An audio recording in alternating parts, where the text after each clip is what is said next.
and he is nice and she is nice.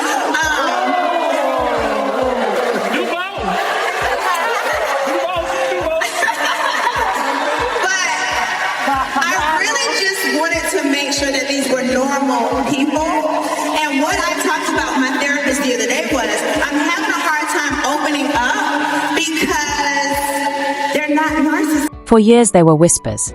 For years there were rumors. And for years there was silence. Until now, because Tasha K has finally spoken, and what she is alleging has sent shockwaves through the reality TV world. Just days ago, when Porsha Williams publicly spoke about her sexuality, much of the internet framed it as healing, as growth, as bold self-discovery. But according to claims now circulating, that narrative may be only half the story. Sources allege that Porsha's so-called awakening is not new at all, but instead the soft reveal of a double life that has quietly unfolded for years. Not just alleged affairs with men, but with women too. Screenshots, reality show moments, old party footage, pieces once brushed off as rumors are now being re-examined as part of a much larger pattern. And this is where the story slides into darker territory. Because Tasha K is not just alleging infidelity, she is pointing to what she claims is a deeply troubling health controversy that may have been kept out of the public eye. Allegations involving secrecy, allegations involving risk, and allegations that people close to Porsha were privately concerned long before the public ever knew. Now the internet is split. Some say this is clout chasing. Others say when this many voices start echoing the same thing, something does not add up. Because this is not just about sexuality anymore. It is about trust. It is about betrayal. And it is about what happens when alleged secrets refuse to stay buried. And the most unsettling question of all is this. If none of this is true, why does the noise keep getting louder?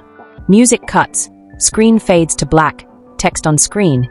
This story is not over, and what comes next may be far more explosive. Like I said, absolutely nothing. But then something kind of piqued my interest about this conversation here, because she started talking about, because of my marriage, I think I'm gay. I'd consider being gay. You don't consider being gay, but go ahead, Porsha. Lonely. I can't connect with other men. It's like people trying to introduce me, but it's just when it's not the same, it's not the same. So I'm going to do it different this time. I'm going to be alone until I'm whole. And then when I'm whole, then I will, open myself back up so I don't make the same mistake again. How wide we talking? When you go through a bad enough breakup, you're like, I don't like nobody. Like, you're like, I don't like nobody. I was sitting there, I was like, do I like women enough? Can I get with a woman? Like, who can come in and fill this void? Like, oh my God, somebody, I have got to be able to sit with someone and feel. For years, Porsha Williams crafted a public image built on resilience. A woman who survived heartbreak. A woman who walked away from failed marriages tougher. A woman who, regardless of controversy, always landed on her feet. That image is now under a microscope. Because while the internet initially framed Porsha's recent comments about her sexuality as vulnerability and healing, fresh allegations are forcing people to ask a harder question. Was this truly self-discovery, or was it damage control? According to sources familiar with the situation, Porsha's decision to suddenly speak openly did not appear out of thin air. It followed years of whispers that refused to die quietly. Whispers about behavior behind closed doors, whispers about relationships that never made it onto camera, and whispers about a private life that looked very different from what viewers were shown. And that is where Tasha K steps into the conversation. Tasha K is not framing this moment as a breakthrough. She is framing it as a reveal that arrived too late. According to her claims, what Porsha is calling healing today is something people around her allegedly noticed years ago, not as growth, but as a pattern that included emotional distance in relationships. A pattern that included unexplained separations, and a pattern that, according to multiple sources, involved alleged intimacy with women long before the public was ever invited into that conversation. What makes this moment volatile is not just the allegation itself, it is the timing.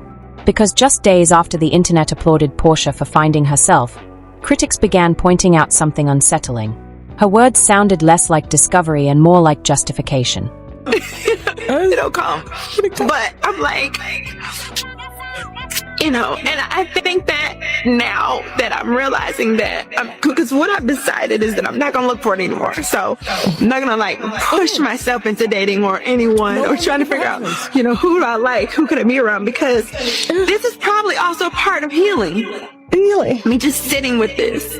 What's the healing? Sitting with being alone, sitting with the loss, and let myself heal the loss. And I know I'm crying right now, but I feel good every day. Each day, I get better. Each day, I feel stronger.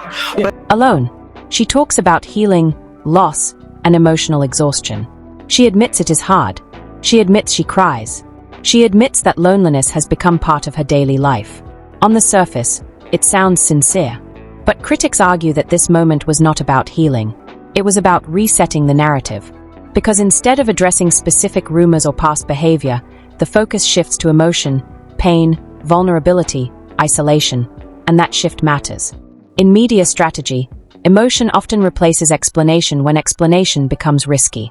According to analysts, this is a classic redirection tactic. You do not deny, you do not confirm, you humanize. And it worked. At least at first. Clips of that interview spread quickly across social media. Fans labeled her brave. Supporters praised her for choosing herself.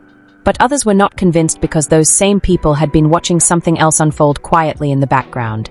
Screenshots resurfaced. Old reality show moments were recycled.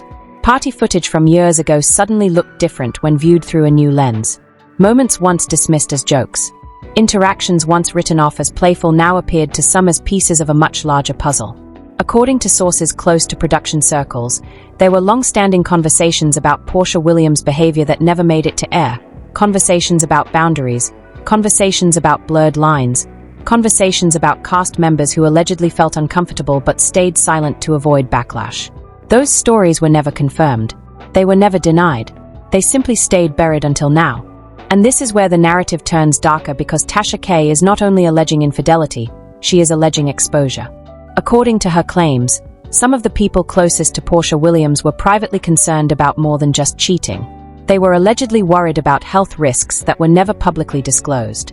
These are serious claims and they are being framed carefully. No documents have been publicly released. No medical records have surfaced, yet the allegation alone has been enough to completely shift the tone of the conversation. This is no longer about identity. This is about responsibility.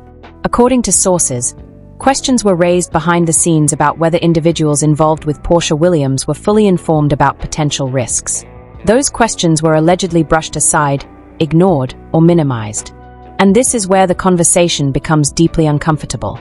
Because if even a fraction of these claims are true, then what is being debated is not sexuality, it is trust. Tasha K's critics say she is reckless, that she is chasing attention, that she is exploiting a sensitive topic. But her supporters argue something entirely different. They argue that when similar allegations come from multiple directions, former partners, industry insiders, and now media personalities, it stops looking like coincidence, and that is why the internet has fractured. One side insists this is a targeted smear campaign, a bitter attack fueled by resentment and clout. The other side believes silence has protected far too much for far too long. Because here is the detail that keeps resurfacing. None of this appeared overnight. These were not brand new rumors. They were old conversations given fresh oxygen. And when Porsha Williams chose to speak now, when she framed everything as healing, critics argue she may have underestimated how closely people were watching. Because in an age of archived footage and digital memory, narratives do not disappear, they wait. Legal experts have already begun speculating about potential fallout. Not because of what has been proven, but because of what is being implied. Cease and desist letters, quiet settlements, preemptive statements. These are the usual next steps when allegations reach this level of public attention. And yet, as of now, there has been no direct legal response, no lawsuit, no official denial, no clarification, just silence.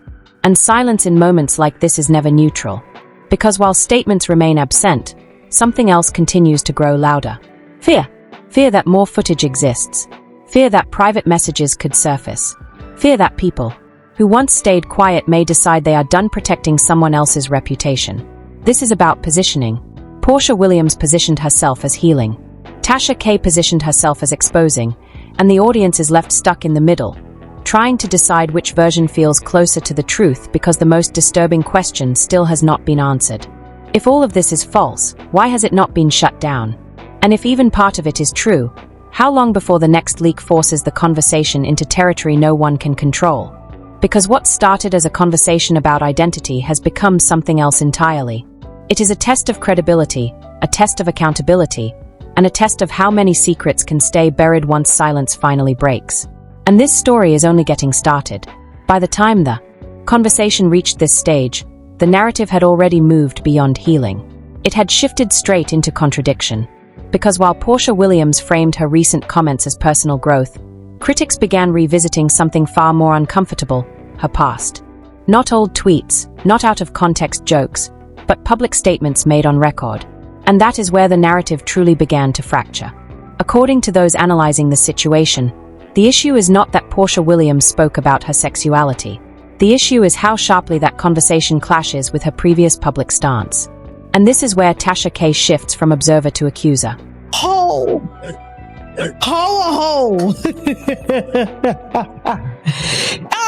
The gay part really kind of made me go, not Porsha. Really, we're gonna go there.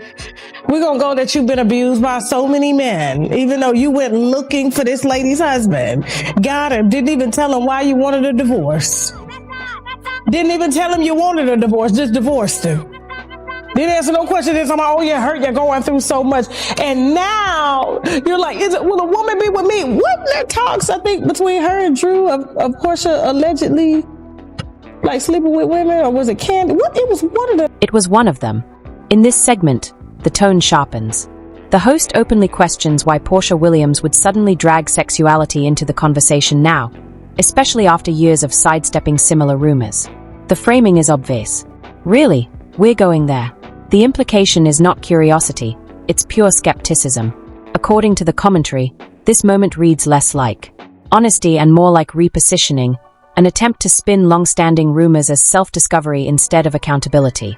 This is where the term performative enters the discussion. Critics argue that emotional framing is a classic tactic to neutralize scrutiny. When a narrative shifts to pain and healing, it becomes much harder to ask direct questions without looking insensitive. And yet, the questions did not stop because many remembered something else, something older, something fully documented. They always said Porsha ain't coochie, but listen, here's the thing. But it just put me in the mind frame of like, wasn't she preaching back in the day against LGBTQism? Didn't she preach and say it was against God the whole time? And now you considering whether or not you should be with a woman? These women better hide their purses out here for real. Hide your Birkins. She gonna take them. Go ahead, Porsha. Go ahead, Porsha Williams. Archived footage from a time before reality TV fame shows Porsha delivering a religious message, a message that framed LGBTQ identity as something to be corrected, prayed for, or saved. The contrast is jaw-dropping. On one side, a woman now discussing fluidity, loneliness, and openness. On the other, a woman who once publicly condemned the very identities she is now exploring. According to critics, this isn't growth. It's contradiction with zero explanation. And the audience noticed. Clips from that sermon began circulating online within hours. Side-by-side comparisons flooded timelines. Comment sections erupted with the same question: which version is real? Supporters argue people evolve, beliefs change, and growth isn't linear. But skeptics argue something entirely different. They claim growth demands acknowledgement and accountability demands clarity. And neither, they say, has been offered. Instead, what followed was silence. No clarification, no apology, no context, just the sudden appearance of a new narrative conveniently reframing years of rumors as personal awakening. And that's why this part of the story refuses to die. According to sources familiar with the situation, whispers about Porsha's alleged relationships with women didn't originate from fans. They allegedly came from people within her own circles, industry insiders, production staff, and other cast members. None of this has been proven, but the consistency of the claims has raised eyebrows. And consistency is dangerous because when multiple people from different places start telling variations of the same story, it becomes harder to dismiss everything as coincidence. That's when narratives collapse. This is also where the health allegations resurface, not as a standalone claim, but as part of a broader pattern of secrecy. According to circulating claims, individuals close to Porsha allegedly expressed concern about transparency in her relationships. Not just emotional transparency, but physical responsibility. These claims remain unverified. No documents have been released. No official statements have been made. Yet the suggestion alone has shifted the public conversation from gossip to gravity. This isn't just about who someone loves. It's about what they disclose and what they keep hidden. Legal analysts note that when allegations touch on health-related matters, the stakes. Things have changed dramatically. What was once just rumor now carries real risk. What was once entertainment now reads like liability. That's why many believe this is merely the calm before a far louder storm. Silence at this stage is deliberate. If legal action were imminent, statements would be calculated. If evidence were flimsy, denials would be instant. If everything were false, corrections would be aggressive. Instead, there's nothing, fueling speculation online. The debate has split into two camps. One argues that Tasha K is exploiting controversy, recycling old rumors to stay relevant. They point to her history of provocative claims and legal battles as proof this is performance, not truth. The other camp sees this differently. Because unlike past scandals, this one didn't start with a leak. It began with Porsha Williams herself opening the door. And once that door cracked, people poured in with receipts, old footage, archived interviews, reality show moments suddenly loaded with new meaning. Moments where boundaries blurred, interactions now read in a whole new light. Observers warn this is the danger of partial disclosure. Tell part of the story, and others rush to fill in the rest. And the rest, they claim, is just about to hit.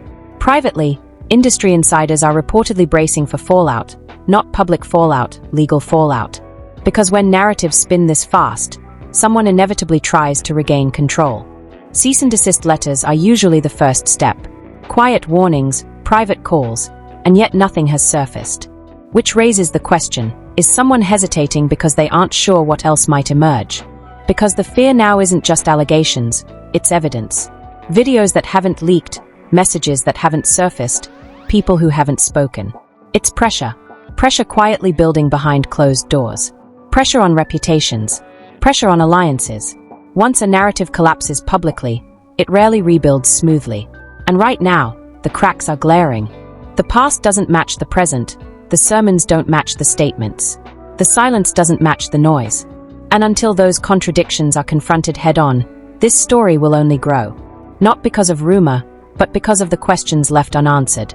The most unsettling part isn't what's been said, it's what hasn't. Because in scandals, like this, the truth rarely arrives all at once. It leaks. And when it does, it never asks permission. Music drops low. Because if this were truly just growth, it wouldn't look this defensive. And if it were merely rumor, it wouldn't sound this loud.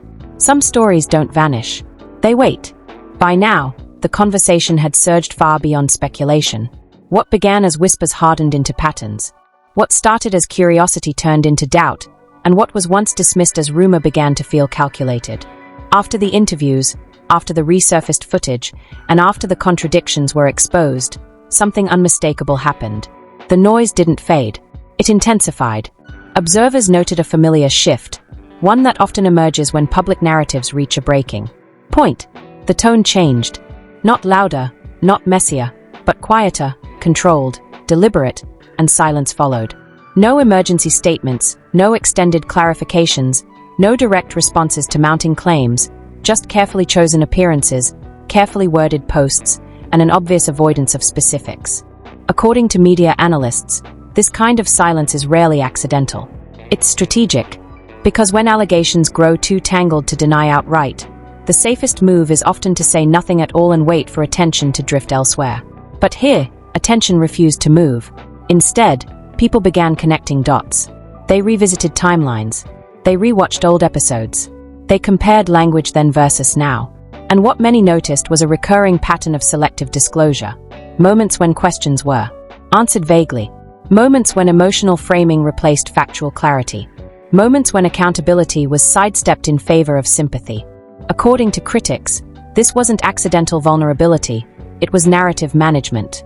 And that perception changed everything. Because once an audience believes they are being manipulated, trust erodes fast. And trust, once broken, does not return quietly.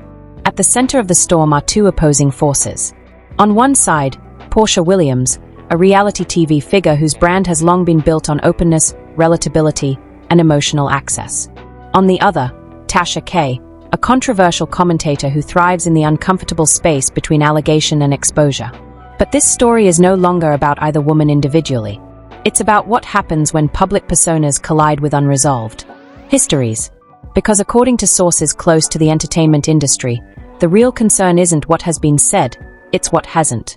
Rumors swirl that private conversations are happening behind closed doors. Conversations involving lawyers, publicists, network executives, not about guilt, not about innocence, but about containment. How far will the story reach? How many people are tangled in it? And how much can safely remain buried? Industry insiders note that when legal teams get involved, the goal isn't always to fight, it's to freeze. Freeze discussion, freeze leaks, freeze momentum. And yet, momentum keeps building. Because the internet doesn't run on silence, it thrives on curiosity. Every unanswered question becomes a theory. Every missing detail becomes a clue. And in this case, the lack of firm denial has spoken louder than any statement could, especially as more individuals quietly hint they knew things long before the public ever did. Nothing explicit, nothing actionable, just enough suggestion to keep the fire burning. Analysts say this is the most dangerous phase of any controversy. Not the accusation, not the evidence, but the implication. Because implication sparks imagination, and imagination fills gaps faster than facts ever could. That's why this moment feels different. Not chaotic, not explosive, but tense, like something poised to break. There's also the matter of legacy. For years, Porsha Williams' image has been carefully curated, not just as a reality star, but as a figure of empowerment, someone who speaks up, someone who survives, someone who grows. But growth, critics argue, demands confrontation, not avoidance. And that's why this story refuses to resolve. Because while the narrative has shifted toward healing and self-acceptance, the past remains unaddressed. The sermons weren't explained, the contradictions weren't acknowledged, the rumors weren't confronted head-on. Instead, the audience was asked to move forward without answers, and audiences rarely comply, especially when the stakes feel personal. For some viewers, this isn't about celebrity gossip. It's about honesty, accountability, and whether public figures owe clarity when their actions potentially affect others. And that's where the health allegations, still unverified, linger ominously in the background. Not as proof, not as fact, but as possibility, a possibility serious enough that legal experts say it changes how everything else is interpreted. Because once allegations touch on responsibility and risk, silence stops looking neutral. It starts looking calculated, and calculated silence invites scrutiny. As the days pass, pressure mounts. Fans demand answers. Critics demand accountability. Supporters demand fairness. And still, no direct response arrives, leaving the story suspended in an uneasy limbo, not resolved, not dismissed, just waiting. Waiting for someone to blink, waiting for someone to speak, waiting for the next leak, the next clip, the next voice daring to break the silence. Because if history has taught the internet anything, it's this. Stories like this don't disappear. They evolve. They resurface unexpectedly, at the least expected moments. They freeze mid-breath, leaving behind a single question that echoes louder than any allegation. If everything here is false, why hasn't it been shut down? And if even part of it is true, how long can it stay contained? Because when narratives crack, they don't heal quietly. They fracture. And when they fracture, the damage isn't always immediate. Sometimes, it waits. Music hums low and ominous. What makes stories like this dangerous isn't the allegations themselves, it's the silence that follows. Silence isn't neutral. It isn't accidental. It isn't empty. Silence is a choice. And when that choice is made, while questions remain unanswered, contradictions remain unresolved, and patterns remain unexplained, people start looking for answers elsewhere. That's where the internet steps in. Not as a court, not as a judge, but as a memory. A place where old footage doesn't vanish. Where past statements don't expire. Where narratives don't reset just because someone wants them to. This story was never just about sexuality. It was never just about rumors. And it was never just about one interview. It's about trust. It's about transparency. And it's about what happens when public figures demand understanding without offering clarity. Right now, two competing realities exist. One says this is all noise, bitterness, clout chasing, exaggeration. The other says noise doesn't get this loud without friction underneath it. And the truth rarely announces itself all at once. It leaks. It surfaces. It waits for the right moment. So the question isn't about believing everything you've been told. The question is simpler and far more uncomfortable. If none of this matters, why does it keep resurfacing? And if even part of it matters, who benefits most from all this silence? We'll keep watching. We'll keep tracking what's said and what's avoided. And when the next piece surfaces, we'll break it down the exact same way. No hype, no emotional bait, just facts and the questions they force. If you think this story ends here, history says otherwise. Because some truths don't disappear, they wait. Subscribe now today.